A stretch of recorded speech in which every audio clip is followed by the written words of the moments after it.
တဲ့ချစ်ဦးလူတိုင်းပူဇာဆုံးပါစေ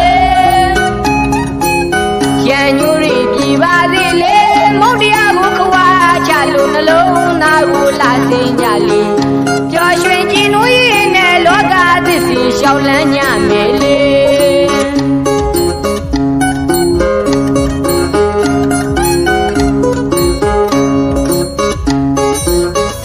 ညီကိုမောင်နှမမြစ်တာမြတ်လို့ချစ်ကြပါစေတူကစေတနာတူကမြစ်တာ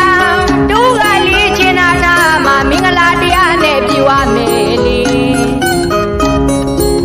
ဘဝတစ်ခွေမှာခဏတွေ့ကြတဲ့ဧည့်သည်တွေမို့လေအတ္တတွေမမနာတွေမထားကြနဲ့လူသားတို့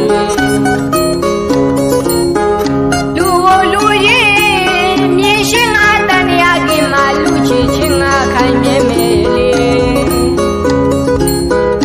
သစ္စာတရားတွေအမြဲခိုင်ညလေ